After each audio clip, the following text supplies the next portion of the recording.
सूरज, बेटे सूरज। जी पिताजी। सारा इंतज़ाम हो चुका है। बाहर ड्राइवर तुम्हारी राह देख रहा है और जैसे ही तुम एयरपोर्ट पहुंचोगे टिकट काउंटर से ले लेना। ठीक है पिताजी। और हमारा आशीर्वाद तुम्हारे साथ है। और एक बात जान लो जी। बहू को किसी चीज़ की कोई कमी नहीं होनी चाहिए। बिल्कुल नहीं होगी बहू को कमी। बाकी अपना ख्याल रखना। थैंक यू सो मच पिताजी। और हाँ पिताजी, एक बात और बतानी थी आपको कि आप अब बहुत जल्दी दादा भी बनेंगे।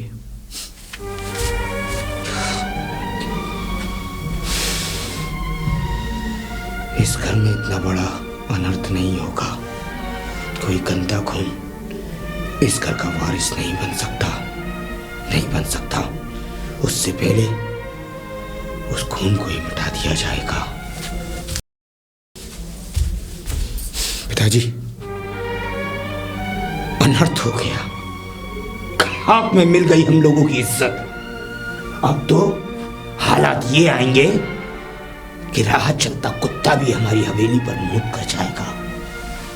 तू कहना क्या चाहता है? साफ साफ बोल। कहना मैं ये चाहता हूँ, दादा बनने वाले हैं आप। एक गंदी नाली का कीड़ा इस घर में रहेगा, तब देखूंगा कहाँ रहेगी हमारी इज्जत। खोखली हो जाएगी जिंदगी, किसी के सामने सर उठाने लायक नहीं रहेंगे हम। भानु प्रताप और सूर्य प्रताप का सर जमीन में धंस जाएगा, जमीन में। ये सब साला हुआ कैसे? मैं सब समझ गया बेटे, मैं सब समझ गया। शादी से पहले उन दोनों ने रातें रंगीन की होंगी, और अब जब हमारे खानदान का वंश उसके पेट में पल रहा है तो हमारे पोते को उसने फंसा लिया अपने जाल में। लेकिन तू घबरा मत, मैं उस सपोले को मसल के रख दूंगा। अगर मसल के न रखा तो ठाकुर भानु प्रताप सिंह मेरा नाम नहीं। जल्दी करिए, इससे पहले कि देर हो जाए। कहाँ है खोआ?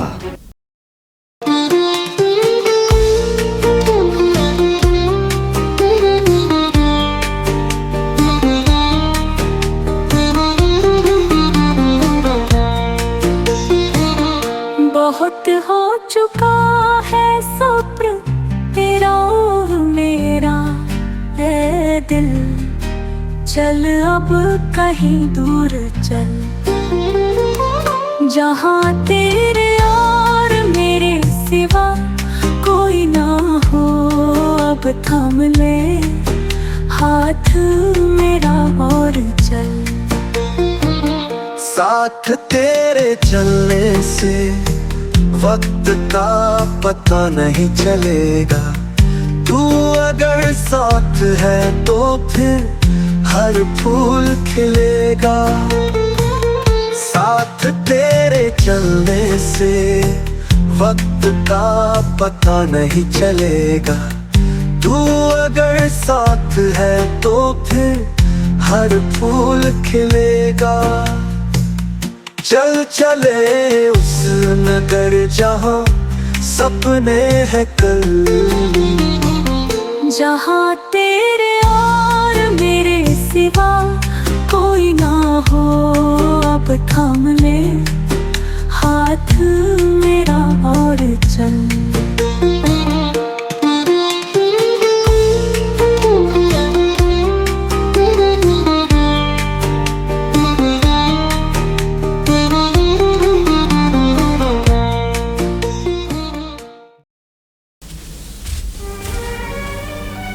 आओ सूर्य प्रताप, खुशखबरी देने आए हो ना?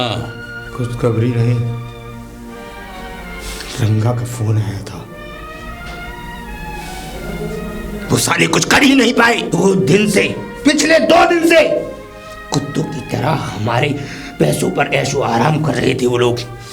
और जब काम करने की बारी आई तो कहता है सूरज चला गया, निकल गया वहां से। क्या? हाँ। तो तू क्या झक मार रहा है? जा उनके पीछे और पाताल से भी निकाल कर ला उनको। और एक बात याद रखना, सूरज को कुछ नहीं होना चाहिए। जी।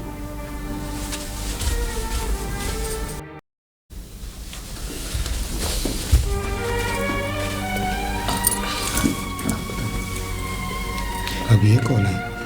अब पिताजी काजल है ये?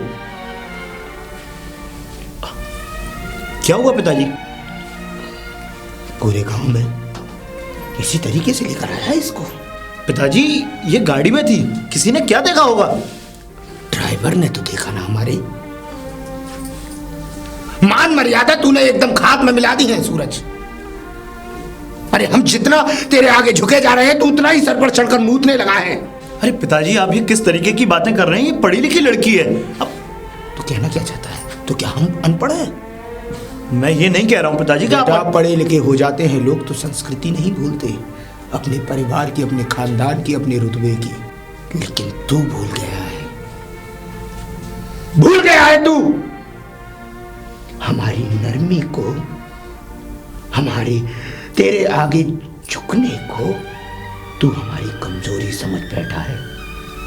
कमजोर नहीं है हम। अरे कम से कम मेरी इज्जत का नहीं तो अपने दादाजी की इज्जत का तो सोचा होता।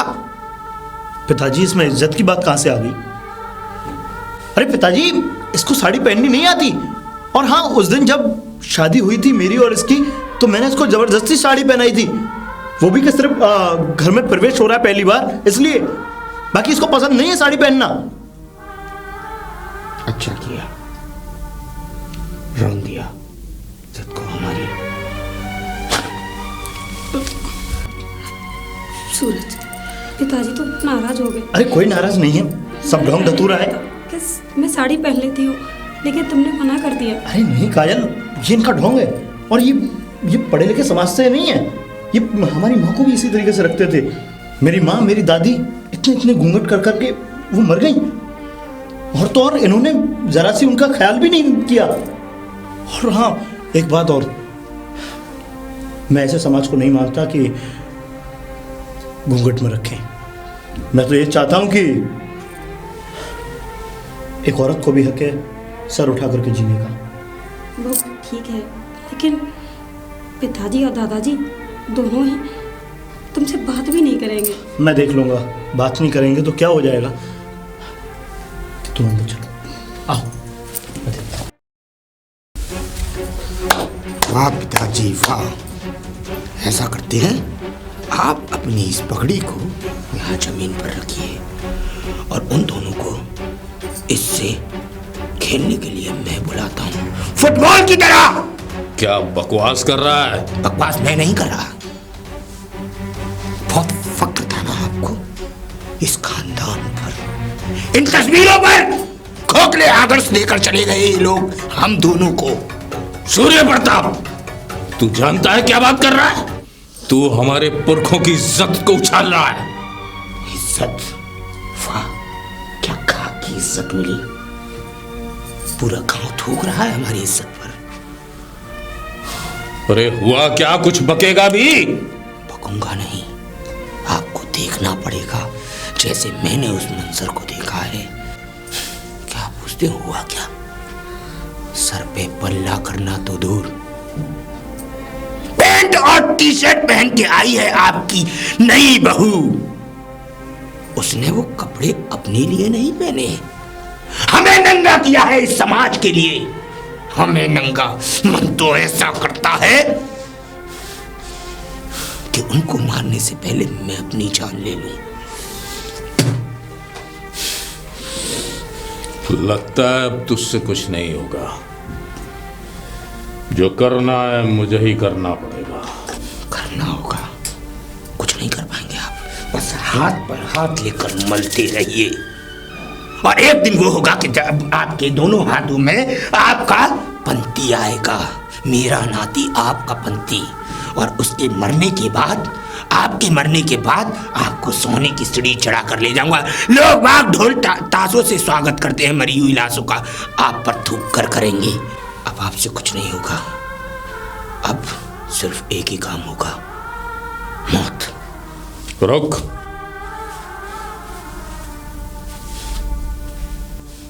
जज्बात में आके कोई ऐसा कदम मत उठा देना कि हमें रुसवाई का मुंह देखना पड़े।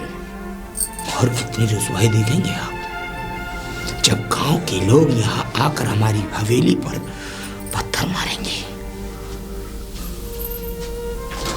हम वो दिन ही नहीं आने देंगे। पहले जाके उसे भेज, बात करनी है मुझे उससे।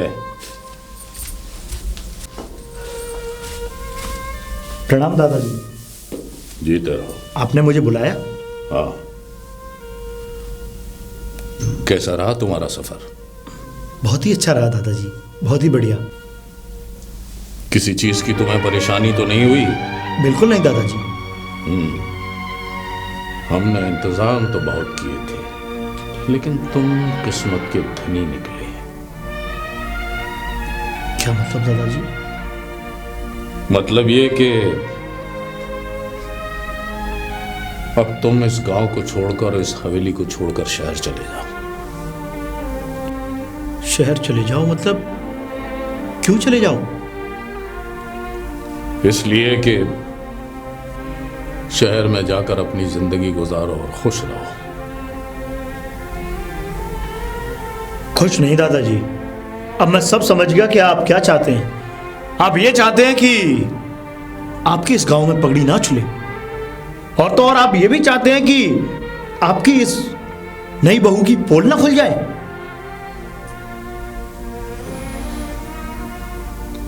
तुम्हें देखकर बेटे हमें शक होता है तुम्हारे ऊपर और अपने खून के ऊपर। लगता है तुम्हारी रगों में हमारे ठाकुर वंश का खून ही नहीं है। हमें कहते हुए भी शर्म आती है कि तुम्हारी मां तुम्हारे बाप से मिलने के से पहले पता नहीं कहां कहां मुंह मार गया। दादाजी बकवास बंद करो। अगर आपने मेरी मां के बारे में एक और लफ्ज बोला तो मुझसे बुरा कोई नहीं होगा। मैं जानता हूं कि मेरी मां ने कितनी कठिनाइयों के साथ इस घर में जीवन व्यतीत किया, और यह भी जानता हूं कि मेरी दादी ने भी आपके साथ कितनी कठिनाइयों के साथ जीवन व्यतीत किया। आप सिर्फ औरतों को दबा सकते हैं, मर्दों को नहीं। हमारे सब्र का इम्तिहान मत लो। हमें मजबूर मत करो कि हम दादा और पोते के बीच का जो फासला है उसे तय करने में हमें संकोच न हो। तो दादाजी आप सच सच बोलिए ना कि आप ये चाहते हैं कि आपकी पगड़ी ना उछले, सिर्फ इसलिए आप मुझे शहर भेजना चाहते हैं।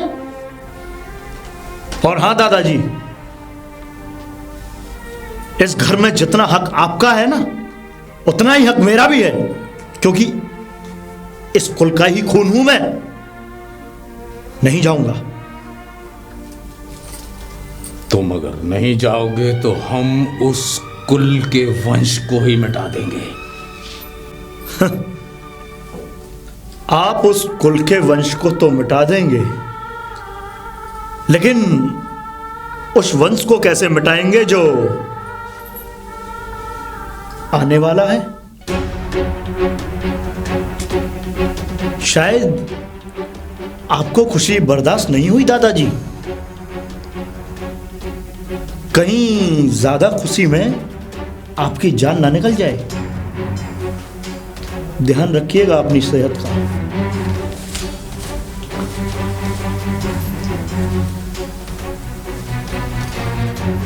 तुम्हारा इंतजाम तो करना पड़ेगा बेटे। ये तुम नहीं बोल रहे हो, तुम्हारे सर पे चढ़ा हुआ उस लड़की का भूत बोल रहा है जो उसने तुम्हें पढ़ाया है। लेकिन ये ठाकुर भानु प्रताप सिंह इतनी आसानी से झुकेगा नहीं। अभी तक तो हमने तुम्हें ढील दे रखी थी बेटे, क्योंकि तुम हमारा खून हो। लेकिन अगर हमारी इज्जत पर और हमारी पगड़ी पर आंच आएगी तो हम उस वंश की बेल को ही मिटा देंगे। बहू, रहने दो। जब सर की पगड़ी जमीन पर आ गई तो इस दुपट्टे से कोई इज्जत नहीं ढक जाएगी। हम तो बस इतना कहना आए हैं तुमसे, चली जाओ। उसको यहां से लेकर, नहीं तो कहीं ऐसा ना हो कि इस हवेली की क्रोध की अग्नि में तुम भी भस्म हो जाओ और तुम्हारा ये बच्चा भी और मेरा बेटा भी। इसलिए कहता हूं चली जाओ। मैं तुम पर शक नहीं हो रहा, शक तो हमें उस खून पर हो रहा है जो तुम्हारी रगों में दौड़ रहा है, नीच खानदान का खून। और शादी से पहले ये पाप। सूर्य प्रताप सिंह,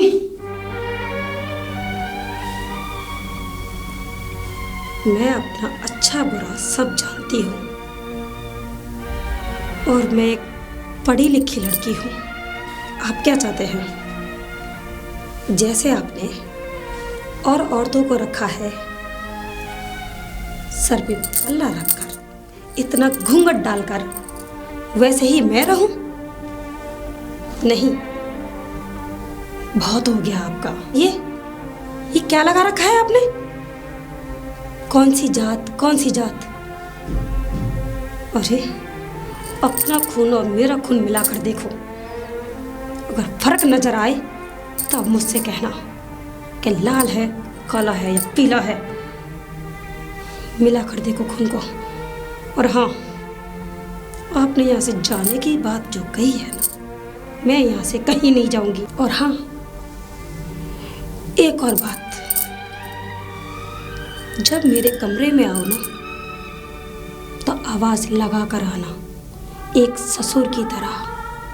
बेमौत मरेगी तू, बेमौत। कहाँ जा रहा है? मिटाने। किसे?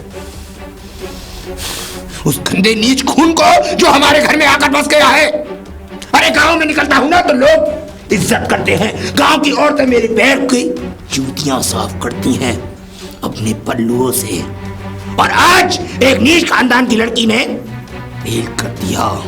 क्या? हाँ सुनिए, वो कहती है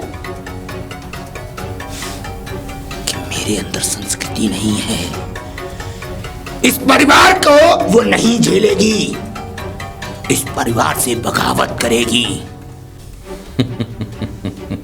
कैसे बाप हैं आप, आज अपने बेटे की बेइज्जती पर हंस रहे हैं। मैं तेरी बेइज्जती पर नहीं हंस रहा,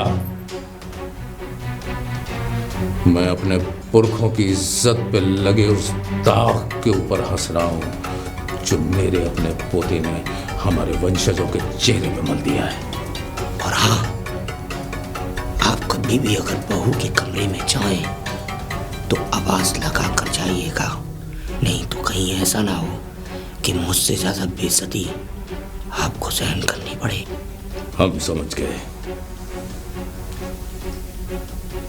अब जैसा मैं कहूं वैसा करना।